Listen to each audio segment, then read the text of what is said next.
এটা গেল ইতিহাসের দিক। কিন্তু আমরা এখানে যে আলোচনাটা এসেছি, যে আমাদের কিন্তু এই জায়গাটা ছুঁতে হবে। সঙ্গীতাকে বলবো যে বাঙালি হঠাৎ করে কি আজকে হিন্দির বিরোধিতা করছে, না বাঙালির হিন্দির বিরোধিতা আগে থেকে চলে আসছে। এবং এই বিরোধিতার কারণটা কি? কারণটা এই জায়গাটা ছুঁতে পারলে আমরা কিন্তু মূল জায়গাটায় যেতে পারবো না। সঞ্চালককে বলবো এই মূল জায়গাটা আমরা আসবো, সেই মূল জায়গায় নিশ্চয়ই আসবো। আমরা ফিরবো ম্যাডামের কাছে। ম্যাডাম, আমরা অলরেডি এই স্তরটায় ঢুকে গেছি যে বাংলার সাথে বাঙালির সাথে হিন্দি ভাষার তৎকালীনকালে কোনো অর্গানিক বিরোধ ছিল না। যদি কোনো বিরোধ থেকেও থাকে পরবর্তীকালে, সেটা ওসমান বলে দিয়েছে বিষয়টি ভীষণভাবে রাজনৈতিক। আমি একটু অন্যদিকে যাচ্ছি।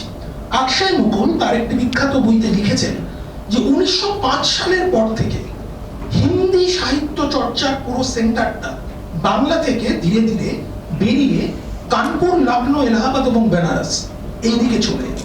কিন্তু একই সময় আমরা দেখছি এখানে বক্তারা উল্লেখ করেছেন নিরালার কথা, অনিমিত্র বলেছেন, সূর্যকান্ত ত্রিপাঠী।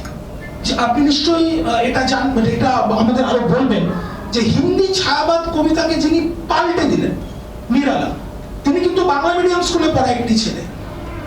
আশ্চর্য ব্যাপার, হিন্দি কবিতার পৃথিবী পাল্টে দিল যে ছেলেটা, সে কোনোদিন হিন্দি স্কুলে পড়েনি, সে বাংলা মিডিয়াম স্কুলে পড়া ছেলে, হ্যামিল্টন স্কুল, মেদিনীপুর। নিরালার মতো লোক যেখানে বাংলায় বসে রাম কি শক্তি পূজার মতো কবিতা লিখছেন এবং সেটা সরস্বতী পত্রিকা ছাপাচ্ছে, তাহলে আকশাই মুকুল কেন বলছেন যে 1905-এর পর হিন্দি চর্চার কেন্দ্রটা কলকাতা থেকে চলে যাচ্ছে? আমরা তো বরঞ্চ দেখছি অনিমিত্র অনেকগুলো ম্যাগাজিনের নাম বললো, আমি তার সঙ্গে যোগ করতে পারি মাতোয়ালা, বিখ্যাত হিন্দি সাপ্তাহিক পত্রিকা, দীর্ঘদিন চলেছে। আপনারা নিশ্চয়ই মাতোয়ালার নামটা অন্য কারণে শুনে থাকবেন, কেউ বলতে পারবেন কেন? আমি বলে দিই, যদিও মূল প্রসঙ্গের একটু বাইরে। মাতোয়ালা হচ্ছে কলকাতা থেকে প্রকাশিত সেই হিন্দি ম্যাগাজিন যেখানে ভগৎ সিং সাভারকারকে শ্রদ্ধা জানিয়ে একটি দীর্ঘ প্রবন্ধ লিখেছিলেন। সেই প্রবন্ধটি ছাপা হয়েছিল কলকাতার ম্যাগাজিনে, কলকাতার হিন্দি ম্যাগাজিন মাতোয়ালা। কি আশ্চর্য না, যে সশস্ত্র বিপ্লবে যে তিনটি রাজ্যের অবদান সবচেয়ে বেশি, বাংলা, মহারাষ্ট্র এবং পাঞ্জাব, এই তিনটে রাজ্যকে একটা হিন্দি ভাষা একত্রিত করে দিচ্ছে 1924 সালে। আমি ম্যাডামের কাছে যাবো। ম্যাডাম, একটু যদি আলোকপাত করেন হিন্দি সাহিত্যের ইতিহাসকে দেখে, এটা কি সত্যি যে 1905-এর পর থেকে হিন্দি ইন্টালেকচুয়াল বেসটা আর কলকাতায় থাকলো না বা বাংলায় থাকলো না, সেটা ধীরে ধীরে এলাহাবাদ, কানপুর বা লখনৌতে চলে গেল? এটা সত্যি যে ওটা সরে গেল একটু, কেননা তখন সরস্বতী পত্রিকা যখন হলো আর হিন্দির একটা খাড়ি বলি রূপ যখন বানানো হলো, প্রথম মানকীকরণ, এটা তো পরে যখন কারেলে হিন্দি হলো, রাজভাষা হলো, তখন একটা হিন্দি অন্যরকম মানকীকরণ হয়েছে। কিন্তু সরস্বতী পত্রিকার মাধ্যমে দ্বিবেদীজি একটা অন্যরকম, যে নানা রকম, আপনি যেটা বললেন যে আগে ব্রজ বা অবধি এই ভাষাতে যে হিন্দি ছিল, ওটা ভারতের সময় ওই হিন্দি ছিল না, আর ওটাকে মানকীকরণ করে হাজার প্রসাদ দ্বিবেদী একদম একটা পারফেক্ট শুদ্ধ খাড়ি বলি হিন্দি আনিয়ে দিয়েছিলেন। সেই জগৎ থেকে কি হলো যে একদম মানকীকরণ করে একটা ফ্রেম করে দেওয়া, একটা গ্রামার যখন করে দেওয়া হলো, তখন ওটা একটু বাংলা ভাষা থেকে সরিয়ে সেন্ট্রালে চলে যাচ্ছে হিন্দি ভাষীদের জায়গা, যেহেতু ওদের মাদার টাং, মাতৃভাষা, সেই জন্য ওরা ওই খাড়ি বলি হিন্দিকে খুব মানে ইজিলি কি বলবো অ্যাকসেপ্ট করতে পারছে। আর সেই জন্য ওইখানে প্রবলটা, আর তখন আজাদির আন্দোলনটাও অনেক বেশি জোর করে, ছায়াবাদের বহুত বড় রোল আছে ওখানে, তো ওই জায়গায় চলে গেল।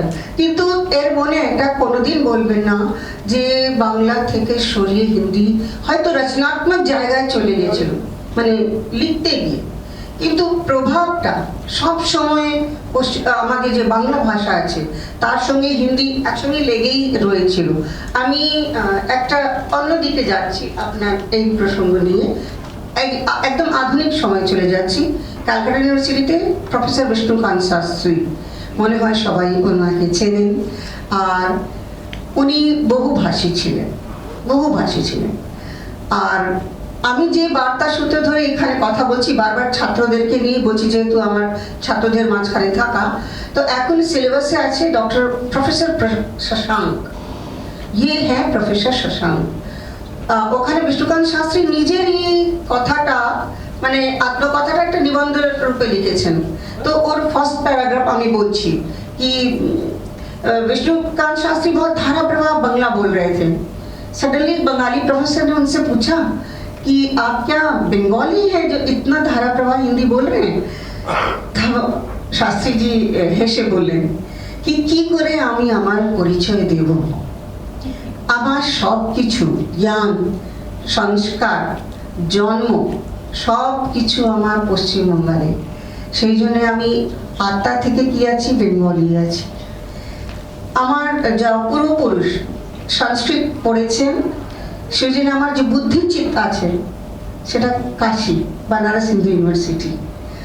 আর আমার যে হাইট, আমার যে বাহিরি ব্যক্তিত্ব সেটা তো ডোগরা কাশ্মীর আছে। আর আমার যে অহংকার আছে সেটা তো ভারত আছে। তাহলে আমি কোথায়কার আছি, আমি কি করব? তাহলে আপনি এটা বুঝতে পারছেন যে একটা ভাষা কাউকে পাঞ্জাবি বাঙালি বলে তোলে না, ভাষা মানুষকে মানুষ করে তোলে। তার আমি একটা, আপনি যেটা বলছেন ওর থেকে আমি একটু অন্য সরে বলছি, যে উদয় প্রকাশ বলে একজন খুব ভালো রাইটার আছেন, আমাদের অনেক সুবিখ্যাত রাইটার আছেন, উনি বলছেন যে ভাষা जो है वो प्यार और संवेदना की बात है। भाषा तो मन की अभिव्यक्ति है, और कौन सी अभिव्यक्ति? जब हम प्यार से बोलते हैं। अगर वो घृणा और क्रोध है तो सिर्फ वो घृणा और क्रोध है, वो भाषा नहीं है। हम जब चिल्लाते हैं तो वो क्रोध है, वो भाषा नहीं है। और वो ये कहते हैं कि যখন আমার ভাষা শেষ হয়ে যায় তখন হিংসে শুরু হয়ে যায়, তখনই যুদ্ধ শুরু হয়। একটা টেবিলে বসে যখন আমরা দুজন কথা বলছি ভাষাতে, আমার অভিব্যক্তি প্রস্তুত করছি, তখন অবধি ঠিক আছে। যদি একজন না পারে তখন উনি একটু রেগে বলবেন আপনি কি বলতে চাইছেন। এবার উনি যতই বোঝাতে চাইছেন, এবার উনি তো ওনার কাছে শব্দ নেই এক্সপ্লেইন করার জন্য, তখন কি হয় একটা কটু দিকে ব্যাপারটা চলে যায়। আর যখন দুরাজ না মেনে থাকে তখনই যুদ্ধের দিকে চলে যায়। মানে ভাষাটা সবসময় মানুষকে জড়িয়ে রাখার জন্য, ভালোবাসাকে স্প্রেড করার জন্য, একটা মানব সমাজকে এগিয়ে নেওয়ার জন্য চলার একটা আমার মনে হয় টুল আছে। যেখানে বাংলা কত সমৃদ্ধ একটা ভাষা, আমি খুব ঐতিহাসিক দিকে যাব না, কিন্তু যে জায়গা থেকে এই বারবার হিন্দি বনাম ভাষা কথাটা উঠে যাচ্ছে, প্লিজ এটাকে যদি অন্যভাবে আমরা নিয়ে যাই যে ভাষা সম্প্রেষণ হিসাবে, তাহলে বোধহয় আরো ভালো। আমরা এখনো সাপ্রেশনে ঢুকিনি, আমরা এখনো কোন ভাষা কাকে আধিপত্য দেখাচ্ছে না সেটা বলছি না। আমি একটু হিস্টোরিক্যালি জানতে চাইছি, আমি অর্ধেন্দুর কাছে যাব। অর্ধেন্দু, এটা তো খুব পরিষ্কার যে বিভিন্নভাবে বাংলা প্রভাবিত করছিল হিন্দিকে, এবং যেটা অনিমিত্র বললেন যে নিরালা তার জীবনের, এটা আমি জানতাম না অনিমিত্র, থ্যাংক ইউ। প্রথম লেখাটা কোনো কবিতা লিখে একটি প্রবন্ধ লিখেছিলেন, এবং আপনি যেমন বললেন যে বিষ্ণুকান্ত শাস্ত্রী বলেছেন मैं क्या बताऊं अपने बारे में, এটা নিরালা বলেছিল গান্ধীজিকে। যখন গান্ধীজি হিন্দি সাহিত্য সম্মেলনে হিন্দি ভাষার কেউ কোনো ভবিষ্যৎ নেই, কারণ হিন্দি ভাষায় কেউ এখনো নোবেল পায়নি, এবং অপমানসূচক কথা বলেছিলেন, তখন নিরালা তাকে এই কথাটা বলেছিল যে একটি ভাষা তখনই গৃহীত হয় যখন সে নোবেল পুরস্কার পায়। আপনার মাতৃভাষা নোবেল পুরস্কার পায়, আপনি আমাকে উত্তর দিন। আমার দুটো মাতৃভাষা, আমার দুটো মা, বাংলাও আমার মা, হিন্দিও আমার মা। আমি ফিরছি অর্ধেন্দুর কাছে। অর্ধেন্দু, এই নিরালা নিয়ে কথা বলে একটু বঙ্কিমচন্দ্র মনে পড়ে যাচ্ছে, কারণ হিন্দি ভাষীদের ম্যাডাম আরো ভালো বলতে পারবেন, প্রথম বঙ্কিমচন্দ্র চিনিয়েছেন সূর্যকান্ত পাঢ়ী। বঙ্কিমচন্দ্র কিভাবে হিন্দি সাহিত্য জগৎকে প্রভাবিত করছিল যখন তিনি জীবিত ছিলেন তখন, মানে কোনোভাবে বাংলায় অতি মডার্ন নভেল রাইটিং কি হিন্দি সাহিত্য, যেটা অনেক পরে শুরু হয়েছে, তাতে ছায়া বিস্তার করতে পারছিল? হিন্দিতে উপন্যাস এই কথাটার বহু আগে, মানে উপন্যাসে, মানে আমাদের যে ভারতীয় ভাষাভাষী অঞ্চলগুলো আছে সেখানে উপন্যাসের যে ধারা সেটা প্রথম প্রায় সমসময়ে শুরু হয় বাংলার ক্ষেত্রে এবং মারাঠির ক্ষেত্রে। মারাঠিতে কাদম্বরী বলা হয়, কিন্তু বাংলাতে যে উপন্যাস সেটা কিন্তু ইউরোপিয়ান নভেলের কনসেপ্ট থেকে মূলত এসেছে।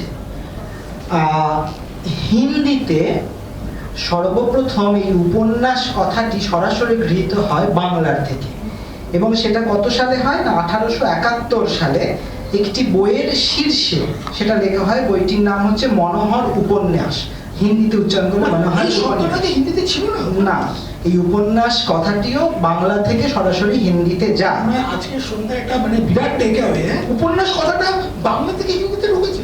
এবং আরো একটু কথা আমি বলি, হিন্দি ভাষা যেহেতু খাড়িবলি থেকে সৃষ্টি হয়েছে, মানে আমার থেকে এখানে অনেক পণ্ডিত মানুষ আছেন, তারা নিশ্চয়ই জানেন এটা। হিন্দি ভাষায় কিন্তু উর্দুর প্রভাব যেমন আছে, তেমন সংস্কৃতেরও প্রভাব আছে। এবার এই যে সংস্কৃতের প্রভাব, এটা কিন্তু সরাসরি সংস্কৃত থেকে হিন্দিতে যায়নি, বরং এটা প্রবেশ করেছে বঙ্কিমের সাহিত্য থেকে। বঙ্কিমের সাহিত্যের অনুবাদ করতে গিয়ে সেখানকার যে বঙ্কিমী ভাষা, যা সংস্কৃত ঘেঁষা, সেখান থেকে সরাসরি হিন্দিতে সেই সংস্কৃত প্রভাব যায়। আমি যদি আরো কিছু তথ্যর কথা বলি, তাহলে বিদ্যাসাগরের আখ্যান মঞ্জরি সম্ভবত হিন্দিতে প্রথম অনুদিত বাংলা বই, যেটা 5 বছরে 5টা সংস্করণ শেষ হয়। সীতার বনবাস হিন্দিতে প্রকাশিত হয় 1874 সালে। ভারতেন্দু দুর্গেশ নন্দিনী অনুবাদ করেন হিন্দিতে এবং কবিবচন সুধায় নিয়মিত ধারাবাহিকভাবে প্রকাশ করেন। গদাধর সিংহ, যিনি রমেশচন্দ্র দত্তের বঙ্গবিজেতার হিন্দি অনুবাদ করেছিলেন, যাকে হিন্দিতে বঙ্কিম অনুবাদের পথিকৃৎ বলা হয়, 1922 সালে ঈশ্বরী প্রসাদ শর্মা আনন্দমঠ হিন্দিতে অনুবাদ করেন। 1886 সালে রামশঙ্কর ব্যাস পূর্ণচন্দ্র চট্টোপাধ্যায়ের মধুমতি অনুবাদ করলেন। হরিনারায়ণ লাল করলেন স্বর্ণকুমারী দেবীর দ্বীপ নির্বাণ। তাছাড়া তারকনাথ গঙ্গোপাধ্যায় স্বর্ণলতা, শিবনাথ শাস্ত্রী মেজ বউ, দামোদর মুখোপাধ্যায়ের মৃন্ময়ী অনুবাদ করেন রাধাচরণ গোস্বামী। এমনকি এটা বলা ভালো যে কিশোরীলাল গোস্বামী তার প্রথম উপন্যাস সুখ সরোবরের প্রথম পাতায় কি লেখেন? তিনি লেখেন, বাংলা উপন্যাস অবলম্বনে বিশুদ্ধ হিন্দিতে রচিত। যদিও সেখানে কোনো বাংলা উপন্যাসের কথা বলা হয়নি, কিন্তু লেখাটি পড়লে বোঝা যায় তা কপালকুণ্ডলা থেকেই অনুপ্রেরণা পেয়েছিল। ভারতেন্দুর যেটা বিদ্যাসুন্দরের অনুবাদ, সেটা আমরা জানি। এমনকি বিদ্যাসাগরের যে শকুন্তলার কৃতজ্ঞতা স্বীকার, সেখানে পর্যন্ত আমরা দেখতে পাই ভারতেন্দুর লাইব্রেরির উল্লেখ, কারণ সেখান থেকে তিনি অনেক উপকার পেয়েছিলেন। রাজেন্দ্রলাল মিত্র, তিনি ভারতেন্দুর নিজস্ব পার্সোনাল লাইব্রেরি থেকে দুষ্প্রাপ্য বই চেয়ে এনেছিলেন এশিয়াটিক সোসাইটির জন্য। এমনকি আরো কিছু মানুষ, যারা সাদা সুখলাল, সাদাল মিশ্রের নাম আমরা বলতে পারি। আরো বলা ভালো যে শরৎচন্দ্র হিন্দিতে কিন্তু আজও খুবই জনপ্রিয় লেখক, যে কারণে 1947 সালে আওয়ারা মাসিহা, বোধহয় সালটা ভুল বললাম, আওয়ারা মাসিহা শরৎচন্দ্রের যে জীবনী, সেখানটার জন্য খুবই উল্লেখযোগ্য। এবং উনি অনেকগুলো পত্রিকার নাম বললেন, আমি বরং আরো কয়েকটা একটু যোগ করে দিতে চাই। সেটা আমি একটু পরপর বলি। উত্তন মার্তান্ডের কথা হলো, বঙ্গদূত 1829, প্রজামিত্রের কথা বলা হয়েছে, জ্ঞান দীপক 1848, সাম্যদণ্ড মার্তান 1850, সমাচার সুধাবর্ষণ 1854। এছাড়া আরো যদি আমি ধরি, শ্যামসুন্দর সেনের সম্পাদনায় 1854 সালে জুন মাসে কলকাতায় বড়বাজার থেকে প্রকাশিত হয় সমাচার সুধাবর্ষণ। সরস্বতী, যেটা কথা এখানে হয়ে গেছে ইতিমধ্যেই, তার বিশাল ভারতের কথাও হয়েছে। বঙ্গদূত থেকে যে বিশাল ভারত পর্যন্ত যে হিন্দি পত্রিকা এবং যে বাংলা ভাষার দ্বারা এবং প্রভাবিত হয়েছিল এবং রামানন্দ চট্টোপাধ্যায়ের দ্বারা প্রভাবিত হয়েছিল, সে কথাও এখানে উল্লেখযোগ্য। এমনকি প্রেমচন্দের একটি পত্রিকা, হংস পত্রিকা, সেটাও কিন্তু আমাদের বেশ বাংলা পত্রপত্রিকার প্রভাবে নাম বলা খুব জরুরি। একটা হচ্ছে মারোয়ারি গেজেট, কলকাতা থেকে প্রকাশিত হিন্দি ম্যাগাজিন, আর একটা হচ্ছে মারোয়ারি সুধা। এই দুটো খুব কম দিন চলেছিল, কিন্তু এই দুটো কিন্তু হিন্দি পত্রিকা পুরো ভারতবর্ষের মারোয়ারি কমিউনিটিটাকে সাবস্ক্রাইব করতো। আমার মনে হয় এই যে একটা দীর্ঘ পত্র পত্রিকায় আমরা এবার আসছি, এবার যে কথাটি বলা খুব জরুরি এবং তার জন্য অনিমিত্র একদম ঠিক লোক, সেটি হচ্ছে এই যে বিপুল সংখ্যক হিন্দি পত্র পত্রিকা 20-এর দশক থেকে বাজারে আসছে, তার একটা বিরাট অংশ বাংলা থেকে যদি নাও হয় বাঙালির দ্বারা সম্পাদিত, যদি বাঙালির দ্বারা সম্পাদিত নাও হয় বাংলার পয়সায়, তাহলে যে নামটি সবার আগে আসবে, ম্যাডাম নিশ্চয়ই আমাকে ব্যাপারে আরো তথ্য দেবেন, তার নাম হচ্ছে কল্যাণী। গীতা প্রেসের ম্যাগাজিন। গীতা প্রেস প্রতিষ্ঠিত হলো 1923। 1926 সালে গীতা প্রেস থেকে একটি ম্যাগাজিন বেরোল, তার নাম হচ্ছে কল্যাণ। এই কল্যাণকে পরবর্তীকালে অনেক ঐতিহাসিক বলেছেন দ্য ফুড সোলজার অফ সংঘ পরিবার। এই পত্রিকার প্রথম সংখ্যায় রবীন্দ্রনাথের একটি রচনার অংশ ছাপা হয়েছিল। আমি কল্যাণ এবং ভারতীয় সংঘ রাজনীতিতে অনিমিত্রর কাছে যাব, কিন্তু তার আগে আমি কয়েকটা তথ্য দিয়ে রাখি। কল্যাণ প্রকাশ করেছিল গীতা প্রেস। গীতা প্রেস চালাতো কারা? দুজন, একজন কলকাতার মারোয়াড়ি, তার নাম হনুমান প্রসাদ পোদ্দার, আর একজন বাঁকুড়ার মারোয়াড়ি, তার নাম প্রভুদয়াল গোয়েঙ্কা। এই দুজন মানুষের অর্থ এবং পরিশ্রমে গোরক্ষপুর থেকে প্রকাশিত হতো একটি পত্রিকা। পত্রিকাটির আশ্চর্যজনকভাবে হেড অফিস ছিল কলকাতায়, বড়বাজারের বাসতলা রোডে গোবিন্দ ভবন। এই পত্রিকায় কি বিপুলভাবে বাঙালিকে স্বাগত জানানো হয়েছিল আমাদের অনেকের ধারণা নেই। অসংখ্যবার এখানে রবীন্দ্রনাথের রচনা পুনর্মুদ্রিত হয়েছে। রবীন্দ্রনাথ কোনো মৌলিক লেখা এই পত্রিকায় কোনোদিন লিখেননি। একাধিক চিঠি আছে যেটা আকশাই মুকুল আবিষ্কার করেছেন, যে হনুমান প্রসাদ পোদ্দার রবীন্দ্রনাথকে চিঠি লিখেছেন, কিন্তু উনি অসুস্থতার কারণে লেখা দিতে পারেননি, রবীন্দ্রনাথকে সরিয়ে দিন। অরবিন্দ ঘোষ, তার 50টি লেখা কল্যাণে প্রকাশিত হয়েছে। সুনীতি কুমার চট্টোপাধ্যায়, বিখ্যাত বাঙালি জাতীয়তাবাদী লোক রাধা প্রমোদ মুখার্জি, তার বিপুল সংখ্যক লেখা, এবং অবশ্যই ক্ষিতিমোহন সেন। অনিমিত্র এত কিছু বলবার পর কোনোভাবে অস্বীকার করা যায় না, গীতা প্রেসের এই পত্রিকাটি অত্যন্ত আপত্তিজনকভাবে, এবার মনে হয় আমরা আলোচনার দ্বিতীয় স্তরে একটু একটু করে ঢুকছি। একটা স্তরের পর গীতা প্রেসের এই পত্রিকাটি হিন্দু পত্রিকার মাধ্যমে একটা অদ্ভুত জাতীয়তাবাদ পুরো ভারতবর্ষে বিক্রি করার চেষ্টা করে। আপনারা শুনলে অবাক হয়ে যাবেন, আমরা যখনই হিন্দি সাহিত্যিক নিয়ে আলোচনা করি সবার প্রথমে কোন ভদ্রলোকের নামটা মনে আসে? যারা একটাও হিন্দি কবিতা, হিন্দি গল্প পড়েননি।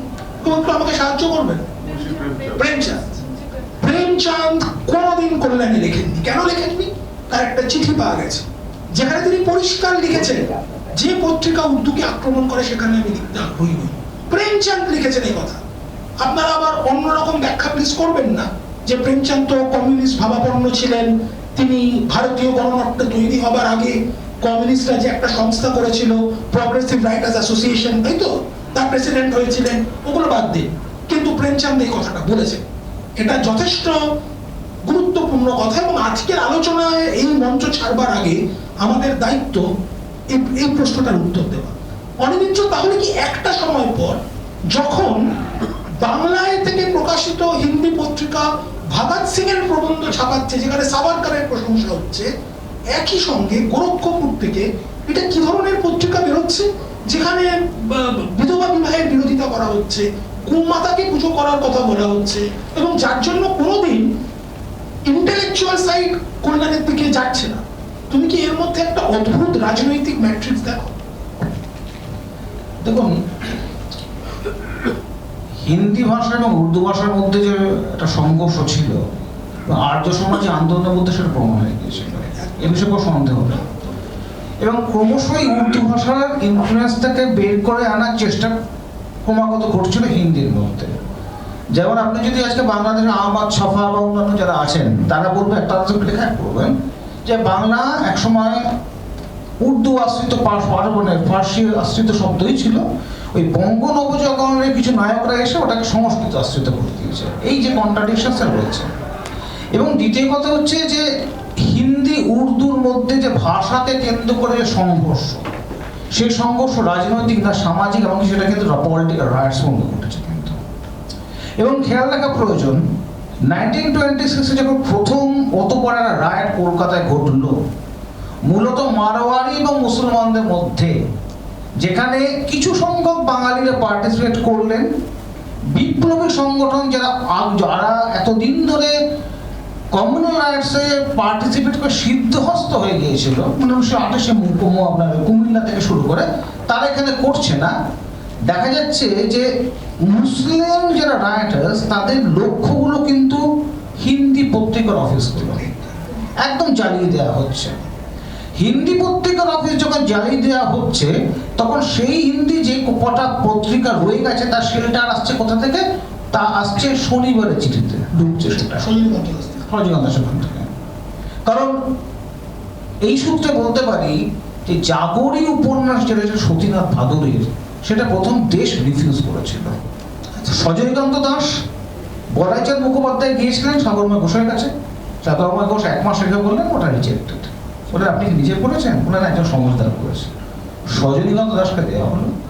উনি এসে বললেন না আমি শনিবার চিঠি ছাপাতে চাইছি, কিন্তু তারাশঙ্কর আর বনফুলের ধারাবাহিক উপন্যাস ছাড়ছে বলে উনি একজন হিন্দি পত্রিকার সম্পাদককে চিঠি লিখে দিলেন বনফুলকে, এটা দাও, শুধু লিখে দিলেন এটা ছাপবে, ছেপে ধন্য হবে।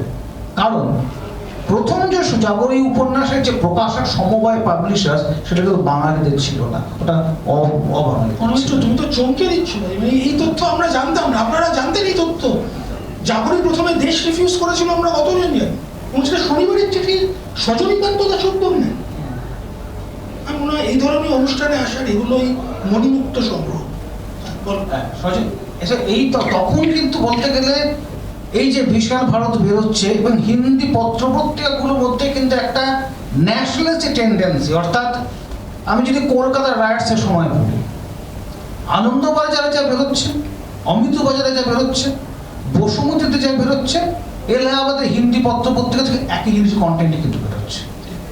অর্থাৎ হিন্দির সঙ্গে বাংলার গন্ডগোলটা লাগছে হচ্ছে 50s-এ, যখন বাংলায় হিন্দুত্ববাদী আন্দোলনের প্রথম স্তরটা স্তব্ধ হয়ে গেল, হিন্দু মহাসভা শুষ্ক হয়ে গেল, জনসংঘ বিকশিত হল এবং উল্কার মতো উঠে আসছে বামপন্থী আন্দোলন।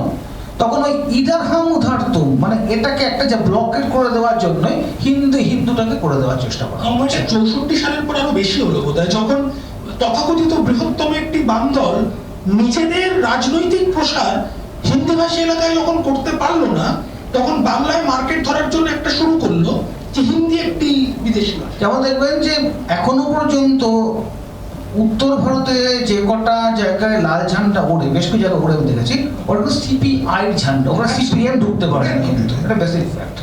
আবার সিপিআইএম এর লিবারেশনের গতিবিধি আপ টু হচ্ছে গিয়ে বিহার পর্যন্ত।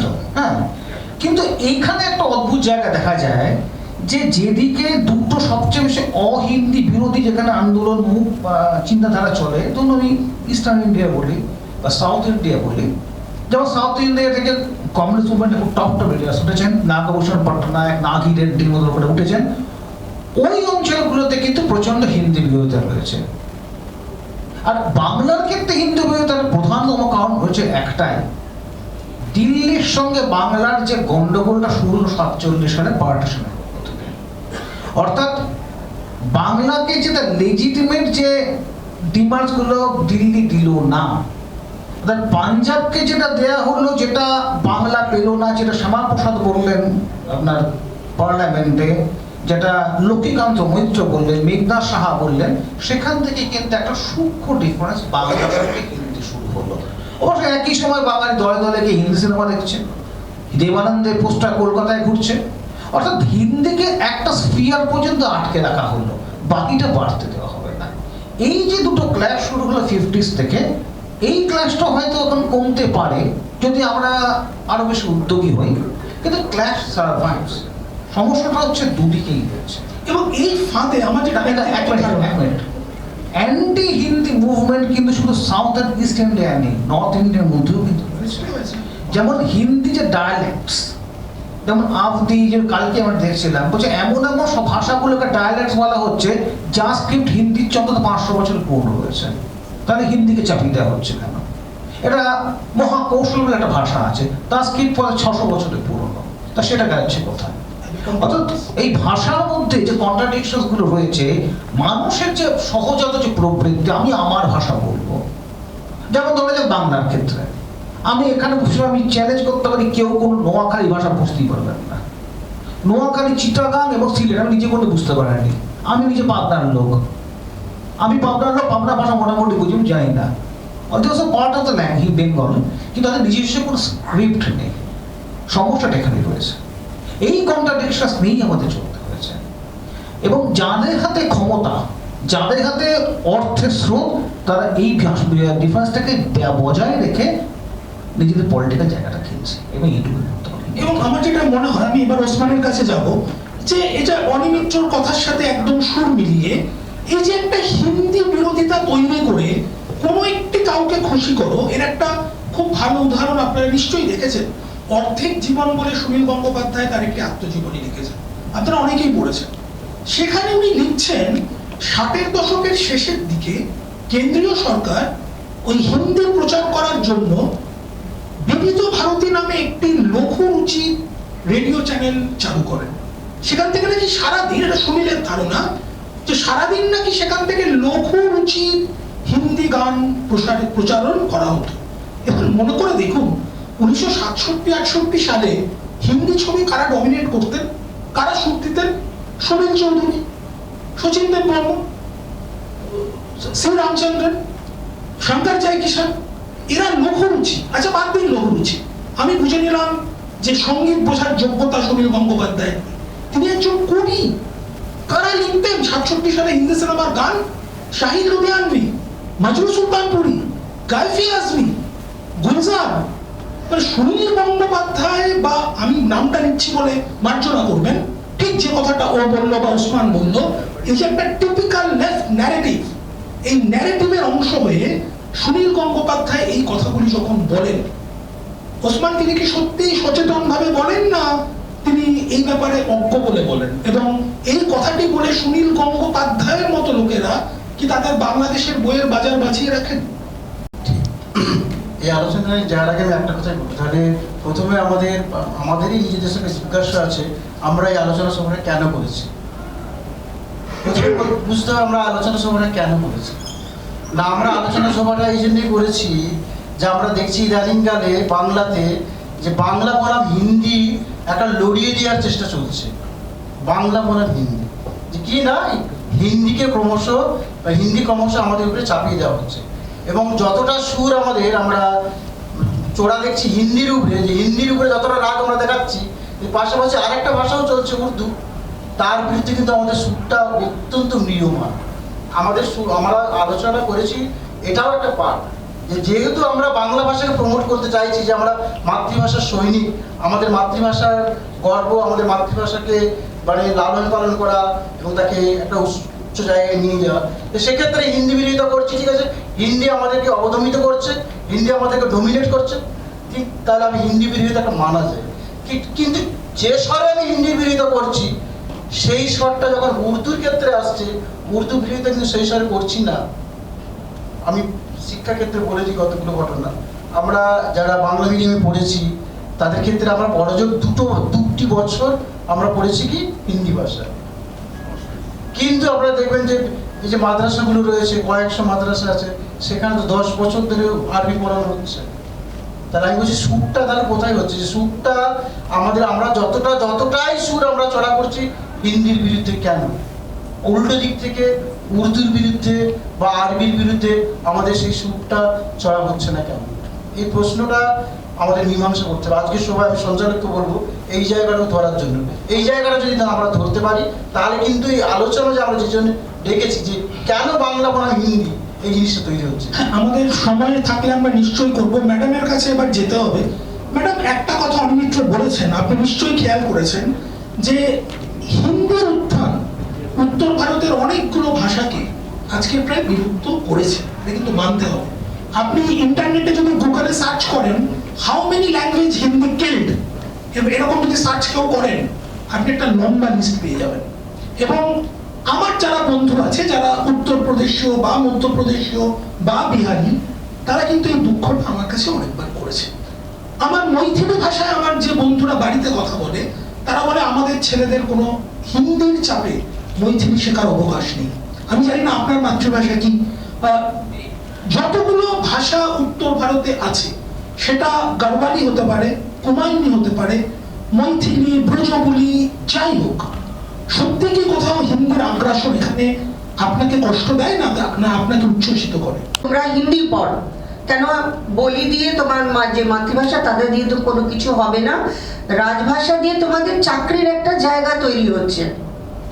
যেহেতু প্রয়োজন হলে মূলক হিন্দি করে ট্রান্সলেশন বা রাজভাষা অধিকারী বা আপনার ওই কি বলেন রাজদূত, দুভাষিয়া, এই যে ওদের দলের মানে যে লোক আছে, যে হিন্দিকে নিয়ে রাজকে নিয়ে একটা রাজসত্তাকে নিয়ে চলছে, সেই জন্যই বলির উপর অনেকটা চাপ পড়েছে। আর প্রত্যেকটা হিন্দি উত্তর ভারতে যারা এই ভাষা নিয়ে অনেকটা আন্দোলনও চলছে।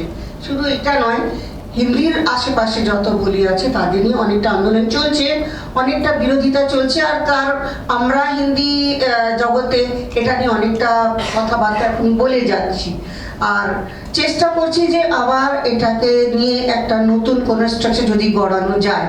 কিন্তু আমি একবারই বলবো, এটা যেহেতু চাকরির জায়গা চলে যাচ্ছে, हिंदी खड़ी बोली हिंदी पढ़ने से आपको नौकरी मिलेगी, वो भी कौन सी सेंट्रल गवर्नमेंट की नौकरी मिलेगी।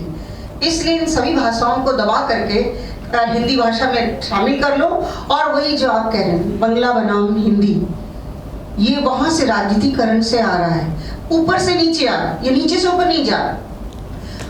जो हम लोकल আমরা যারা সামান্য জন আছি তারা কোনোদিন এই ভাষাগত নিয়ে অত স্ট্রাকচার ভাবে একটা মানে ষড়যন্ত্র ভাবে এইসব করি না, যেটা নিয়ে অত ইতিহাস আমাদেরকে জানাতে হবে, অত ইতিহাস আপনাদেরকে বলতে হবে।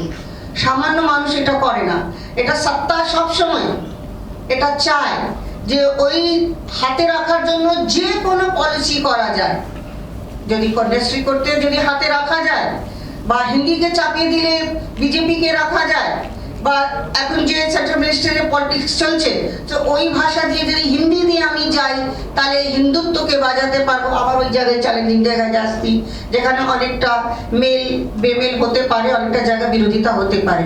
কিন্তু আমি যেটা বুঝি, আর আমি যত যেখানে সংগোষ্ঠীতে যাই ওখানে এই ব্যথাটা আমি নিজেও পাই যে আমাদের বলিটা প্রায় শেষ হয়ে যাচ্ছে, কিন্তু আমরা সবাই মিলে যারা হিন্দি ভাষী যারা ইন্টেলেকচুয়াল তারা এটা নিয়ে চেষ্টা করছি ওদের দুঃখ নিয়ে যে আবার একটা হ্যাঁ।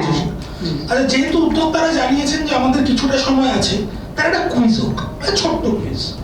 আপনাদের মধ্যে কতজন মনে করেন যে বা কতজন জানেন যে রবীন্দ্রনাথ কি হিন্দি পড়তে পারতেন না পারতেন না? এর কোনো মানে একদম পাথুরে প্রমাণ আপনারা কখনো পেয়েছেন? কতজন আপনারা মনে করেন যে রবীন্দ্রনাথ হিন্দি পড়তে পারতেন? তার কোনো পাথুরে প্রমাণ আছে আপনার কাছে, মানে একদম লিখিত যে উনি পড়তে পারতেন? পেছন থেকে একজন হাত তুললেন। আপনি কোনো প্রমাণ পেয়েছেন রবীন্দ্রনাথ হিন্দি পড়তে পারতেন? নেই। আপনার কাছে আছে? না, বিশ্বভারতী লোগোটায় হিন্দিতেই লেখা, না ওটা সংস্কৃতে লেখা আছে কারোর কাছে? এটা নিয়ে আমার আর অর্ধেন্দুর একদিন অনেক রাত্রে টেলিফোনে কথা হয়েছে। আমি উচ্ছ্বসিত হয়ে গেছি, আমি জানতাম না রবীন্দ্রনাথ হিন্দি পড়তে পারতেন। তার সব থেকে বড় প্রমাণ হচ্ছে তার প্রিয় বন্ধু জগদীশ চন্দ্র বসুকে উনি একটি পত্রে লিখছেন, এখানকার মানে এলাহাবাদের সরস্বতী পত্রিকা আমার মুক্তির উপায় গল্পটি হিন্দিতে প্রকাশ করিয়াছে, পড়িলাম দেখিলাম রস বিন্দু মাত্র নষ্ট হয় নাই। রবীন্দ্রনাথ হিন্দি পড়তে পারতেন। রবীন্দ্রনাথের হিন্দি শিক্ষক ছিলেন খ্যাতিমোহন সেন। রবীন্দ্রনাথ একবার গান্ধীজির অনুরোধে আহমেদাবাদে গুজরাট লিটারারি ফেস্টের উদ্বোধন করতে গেছিলেন। রবীন্দ্রনাথ ঠিক করে গেছিলেন তিনি ইংরেজিতে ভাষণ দেবেন। মঞ্চে উঠবার আগে রবীন্দ্রনাথকে বলা হয় আপনি হিন্দিতে ভাষণ দিলে ভালো হয়। রবীন্দ্রনাথ সানন্দে হিন্দিতে ভাষণ দিয়েছেন। অর্থেন্দু শুরুতেই বলেছেন রবীন্দ্রনাথ কলকাতা শহরে দাঁড়িয়ে হিন্দিতে ভাষণ দিয়েছেন। কলকাতা শহরে একাধিক জায়গায় প্রমাণ আছে, পাথুরে প্রমাণ, টেস্টিমোনিয়াল এভিডেন্স, সুভাষচন্দ্র বসু বাঙালিদের সামনে হিন্দিতে ভাষণ দিচ্ছেন। ওনার জীবনের শেষ গ্রেপ্তারি পরোয়ানা 1940 সালের শেষের দিকে কেন হয়েছিল? মোহাম্মদ আলী পার্কে উনি একটি তথাকথিত ব্রিটিশ বিরোধী ভাষণ দিয়েছিলেন, ভাষণটি হিন্দিতে। আমি আগেই বলেছি 1928 সালে পাক সার্কাস ময়দানে যখন কলকাতায় কংগ্রেস অধিবেশন চলছে, একই সঙ্গে কলকাতায় রাষ্ট্রভাষা সম্প্রসারণ সমিতির একটা কংগ্রেসের ছাতায় সম্মেলন চলছে। বক্তা সুভাষচন্দ্রের সব থেকে নির্ভরযোগ্য আত্মজীবনী লিওনার্ড গর্ডনের যেটা লেখা, সেখানে এটি উল্লেখ আছে সুভাষচন্দ্র হিন্দিতে ভাষণ দিয়েছেন। আমরা এবার ফিরব অনিমিত্রের কাছে। অনিমিত্র, আমি রাজনীতির জিনিসটাকে আলাদা করে রাখছি, ঠিক আছে? এটা খুব পরিষ্কার যে হিন্দির বিরোধিতা করে একটি বিশেষ শ্রেণীর মন পাওয়া যায়, হয়তো একটি বিশেষ সম্প্রদায়েরও মন পাওয়া যায়, অথবা একটি বিরাট বাঙালির মন পাওয়া যায় যাদের জানা নেই। আমরা এই এতগুলো আলোকিত মানুষ, আপনারা যে তথ্যগুলো আমাদের দিলেন, বাংলার যে কি বিপুল কন্ট্রিবিউশন হিন্দি ভাষায়, সেটা তারা জানে না। কিন্তু এর বাইরে কোথাও কি বাংলারও একটা কর্তব্য আছে বা দায়িত্ব আছে? বাংলাও কি সবসময় হিন্দিকে তার সম্মান দিয়েছে? আমাদের ছোটবেলা যারা 80-র দশকে কাটিয়েছি, বা আপনারা যারা অনেকে হয়তো 60 বা 70-এর দশকে কাটিয়েছেন, আপনাদের পাড়ায় বাঙালি সমাজে আপনারা কি দেখেননি যে হিন্দি ভাষাকে নিচু করে দেখার একটা প্রবণতা আছে?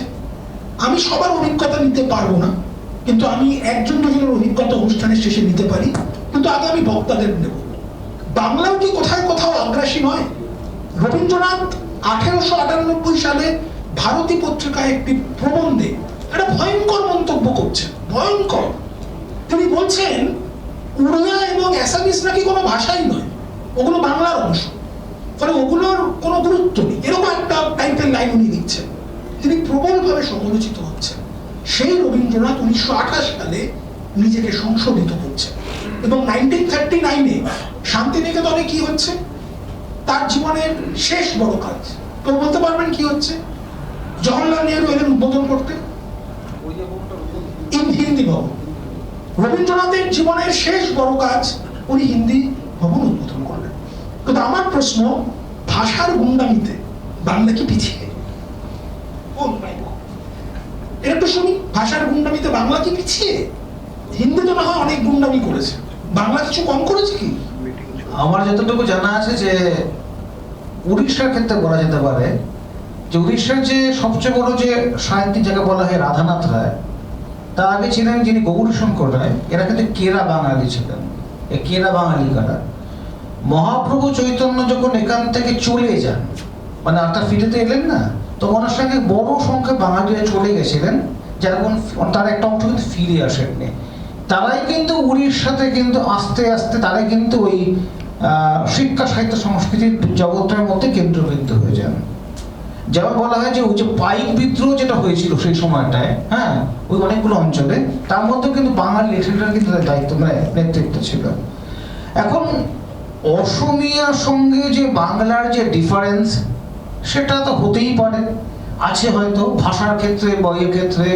বিশেষত গোপীনাথ বরদলৈ যেভাবে শ্রী হট্টকে মুসলিম লীগের হাতে প্রায় হ্যান্ড ওভার করেছিলেন ওই জগন্নাথ চক্রান্তের মাধ্যমে, তারপর তো অসমীয়া বাঙালির মধ্যে সে তীব্র সংঘাত বাড়বেই এবং অস্বীকার করে জায়গা নেই কোনো। কিন্তু ভাষাগত গুন্ডামি বলতে গেলে যে সোমেনদা বলছেন যে অন্য ভাষাকে চেপে দেওয়া, না সেটা বাংলা করে। ত্রিপুরা ভাষা কি আজকে সরকারি ভাষা? বাংলা। আপনি কি উপজাতির কথা বলছেন? উপজাতি ভাষা? আমি ত্রিপুরা রাজ্য সরকারের সরকারি ভাষা কি জানতে চাইছি। বাংলা। ত্রিপুরার জনগোষ্ঠীর কত শতাংশ একদম বাঙালি আর কত শতাংশ উপজাতি? আপনি সেটা ওখানকার রাজপরিবারকে জিজ্ঞেস করুন, যারা বাংলা সংস্কৃতি নিয়েছিলেন। আমি সেটা বলছি, আমি তো সেটাই বলবো। এবার তো আপনার সঙ্গে তর্ক চলে আসবে। তাহলে দায় রাখতে হবে, তাই তো? বাংলা ভাষা অবশ্যই প্রায় রাজপরিবারে আছে। আপনার যদি মণিপুরি বিষ্ণুপ্রিয়া মণিপুরি, যারা যদি গৌড়ীয় বৈষ্ণব ধর্মধারা, বিষ্ণুপ্রিয়া মণিপুরি হিন্দুদের মধ্যে একটা বড় অংশ বিষ্ণুপ্রিয়া মণিপুরি হচ্ছে, তারা যদি গৌড়ীয় বৈষ্ণব ধর্মের ধারা দিয়ে অনুপ্রাণিত হয়, তারা যদি বাংলা বলে। আমি শিলচর গেছিলাম, একটা পলিটিক্যাল একটা কারণে গেছিলাম, আমার সঙ্গে কথা বলছি কারণ সিলেটি বাঙালি বাংলা বলতে পারছি না আমি, কিন্তু মণিপুরিটা কিন্তু তাদের চেয়ে বেটার বাংলা আমার সঙ্গে বলছে। একটা কলকাতার বিস্ফোরণ চেয়ে শান্তিপুরের ভাষা, তা সেটা আপনি অস্বীকার করবেন কি করে? বাংলা ভাষাতে গুন্ডামি করছে না, ভাষাতে অনুপ্রাণিত করছে। এবং দ্বিতীয় কথা যেটা বলা হয়ে থাকে, যে বলছে যে হিন্দি ভাষা গুন্ডামি করেছে, অনেকে বলছেন। গুন্ডামি শব্দটা আধিপত্য বিস্তার করছে, কিন্তু আধিপত্য, কিন্তু যে ভাষার সাহিত্যর ভিত্তি অত্যন্ত মজবুত, যেমন মারাঠি, তামিল, বাংলা, সেখানে কিন্তু হিন্দি কিন্তু আধিপত্য বিস্তার করতে পারেনি, সম্ভব না। সঙ্গীত চট্টোপাধ্যায় যে চলে গেল, যে সুন্দর কথা শুনছিলাম, বাংলা সিনেমার আজকে দৈন্য দশাটা কেন? বাংলা সিনেমা চিরকালই সাহিত্য ভিত্তিক হয়েছে, সাহিত্যকে বাংলা সিনেমা থেকে সরিয়ে দেওয়া হয়েছে। যেমন উদাহরণস্বরূপ মনে পড়বে এখানে একদম, যার নাম শোনাই যায় না, রবীন্দ্রনাথ মৈত্র। এই ভদ্রলোকের একটা গ্রন্থ ছিল মানময়ী গার্লস স্কুল। মানময়ী গার্লস স্কুল ভারতের কোন ভাষায় যে অনুদিত হয়নি, এবং মানবী গার্লস স্কুলকে কেন্দ্র করে কোন ভাষায় যে সিনেমা হয়নি সেটা আমি জানতে চাইবো। তেলেগু, তামিল, মালায়ালাম, হিন্দি সব জায়গায় হয়ে গেছে। রবীন্দ্র মৈত্র কি? রবীন্দ্রনাথ মৈত্র হচ্ছে সেই ব্যক্তি যার সম্বন্ধে বাঙালি জানলো না। রবীন্দ্রনাথ মৈত্রের অক্ষয় কীর্তি ছিল এটা যে সজীবকান্ত দাস নিজের আত্মজীবনীতে লিখেছেন নোয়াখালী অঞ্চলে যখন 20 থেকে 30 দশকের মধ্যে হিন্দু দেব দেবীকে নিয়ে অকথা কুকথা লেখাগুলো শুরু হয়ে গেছে, অর্থাৎ ওহাবি মুভমেন্ট তরঙ্গ উঠছে, রবীন্দ্রনাথ মৈত্র সেগুলো সিক্রেটলি কম্পাইল করে কলকাতা শনিবার চিঠিতে পাঠিয়েছিলেন। এই জন্য রবীন্দ্রনাথকে অ্যাটেম্প করে গুলি করা হয়, তাকে গুলি করা হলো, গুলি বার করা হলো, কিন্তু কার্বনটা পেছনে বোধহয় গুঁড়োগুলো রয়ে গেছিল। উনি 40 বছর মাত্র বয়সে ভেদভূমি করতে করতে মারা যান। অর্থাৎ আমরা রবীন্দ্রনাথ মৈত্রকে জানি না।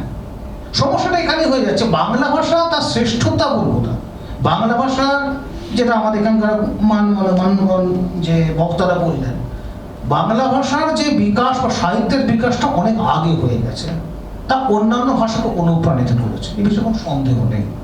কিন্তু তারপরে হিন্দি সাহিত্যের প্রতি যে বাংলা সাহিত্যিকরা কখনো কোনো মানে বাংলা ইন জেনারেল যে কখনো কোনো অসুয়া দেখিয়েছেন বলে আমি জানি না।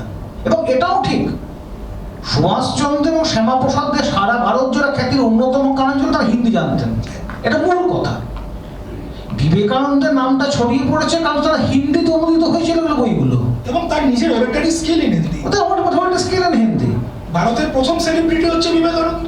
তখনও তো ভারতবর্ষে কোনো ফিল্ম স্টার ছিল না, কোনো ক্রিকেট প্লেয়ার ছিল না, কোনো রক সিঙ্গার ছিল না, কিন্তু তখনও যে লোকটাকে দেখবার জন্য স্টেশনে লাখ লাখ লোক যেত, যার অটোগ্রাফ নেওয়ার জন্য লোকে পাগল হতো, যার সঙ্গে ছবি তুলবার জন্য লোকে পাগল হতো, সে লোকটা তো বাঙালি। সে লোকটার জনপ্রিয়তার একটাই কারণ, তার অরেটরি স্কিল ইন হিন্দি, রাইট? অবশ্যই। এবং আরেকটা বিষয় বলতে পারে যে সংস্কৃত হিন্দি এবং উর্দু আশ্রিত হিন্দির মধ্যে যে দ্বন্দ্বটা চিরদিনই ছিল, সংস্কৃত হিন্দি তৈরি করার ক্ষেত্রেও কিন্তু বাংলা ভাষা এবং বাংলা উপন্যাস একটা অদ্বিতীয় স্থান কিন্তু গ্রহণ করেছে। কিন্তু সেজন্য আমি আধিপত্যবাদী বলবো না এখানে। বাংলার সঙ্গে যদি অন্য কোনো ভাষার সমস্যা থাকে সেটা হচ্ছে কি 50 দশকের পরের দিকে, তার আগে পর্যন্ত কিন্তু কোনো ভাষার সঙ্গে গণ্ডগোল ছিল না। শ্রীহট্টের ক্ষেত্রে অসমীয়া ভাষার সঙ্গে গণ্ডগোলটা ছিল না। খেয়াল রাখা প্রয়োজন, 5 দশকের শেষ দিক থেকে যখন বঙ্গাল খেতা শুরু হলো, তার প্রতিবাদে শিলিগুড়ি স্টেশন জ্বালিয়ে দিয়েছিল বাঙালিরা। বিমলা প্রসাদ চালিয়ে ট্রেন যাবে এই সময় শুনে বাঙালি ছাপিয়ে পড়েছিল। ট্রেনটা বেরিয়ে ট্রেনটা মুখ্যমন্ত্রী জাননি, স্টেশনটা পুড়িয়ে দেওয়া হয়েছিল। এটা বাঙালির প্রতিবাদের জায়গাটা ছিল।